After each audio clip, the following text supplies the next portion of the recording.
Bonjour, voilà, j'espère que tout le monde se porte bien selon votre lieu géographique. Alors ce matin, j'ai encore à cœur de nous parler de l'histoire de Jonas. Une histoire passionnante et beaucoup instructive. La Bible déclare que celui qui réfléchit sur les choses, c'est un homme sage. Alors nous allons y réfléchir pour tirer de la sagesse sur cette histoire.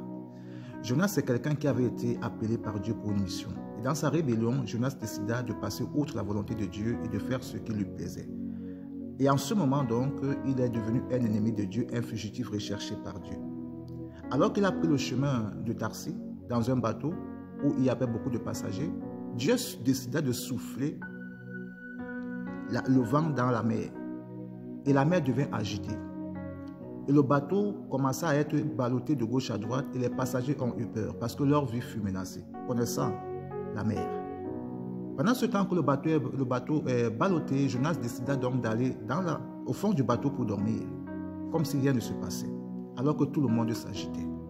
Alors les uns jetaient leur Dieu dans les mers, les uns priaient pour que le vent puisse se calmer. Rien ne se calma. Alors ils consultaient leur Dieu les uns des autres et le sort tomba sur Jonas et ils sont allés consulter Jonas. Jonas leur dit, arrêtez, oui, c'est moi le problème. Mais pour que vos problèmes cessent, pour que votre vie ne soit plus menacée, prenez-moi et jetez-moi dans la mer et tout reviendra à la normale. Et c'est qu'ils firent. Et donc, la mer se calma. Alors, qu'est-ce que cette histoire voudrait nous dire? Qu'il y a des fugitifs sur cette terre. Il y a des gens recherchés par Dieu parce qu'ils désobéissent à la volonté de Dieu. Il y a des gens recherchés par le monde des ténèbres, par les esprits de famille, les esprits des autres, des esprits impurs. Aussi vrai que ces personnes entrent dans ta vie ne sera plus jamais la même. Il y a des gens que depuis qu'ils sont entrés dans ta vie n'a plus jamais été la même. Il y a des gens que depuis que tu les as fait entrer dans tes affaires ont chuté. Il y a des gens que depuis que tu les as fait entrer dans ton foyer n'a plus jamais été la même. Beaucoup de personnes ont perdu leur foyer. D'autres ont perdu beaucoup des amis à cause d'une personne porteur de division, porteur de malédiction, porteur de blocage qui sont entrés dans votre vie.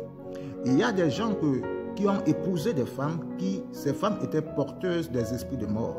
Et depuis qu'ils ont épousé ces femmes, ils sont morts. Ou bien d'autres hommes sont morts en épousant certaines femmes qui étaient porteuses de mort, en réalité porteuses de certains esprits des autres. Donc, il y a des gens que depuis que tu as intégré un certain milieu, ta vie n'a plus jamais été la même. Ta vie a été complètement chamboulée. Alors, la solution, c'est comme dans l'histoire de Jonas. Tu dois réfléchir pourquoi et comment de certaines choses. Qu'est-ce qui s'est passé depuis ce temps-là? Et prie Dieu. Que Dieu de la révélation te révèle qui est le Jonas de ta vie. Pour que tu puisses l'expulser de ta vie. Pour que le calme revienne. Pour que la paix revienne. Pour que la sérénité revienne. Pour que tes affaires reprennent l'élan comme de l'aigle. Tu dois prier. Il y a des Jonas qu'il faut expulser. Il faut sortir de certains milieux. Il faut sortir de certains endroits pour que ta vie redevienne normale. Mais cela n'est que possible par la révélation de Dieu. Alors, prie Dieu, cherche Dieu et Dieu te donnera la révélation. C'était un peu l'histoire passionnante de Jonas. Il y a des Jonas qu'il faut expulser. Alors que Dieu t'aide à les expulser. Sois béni.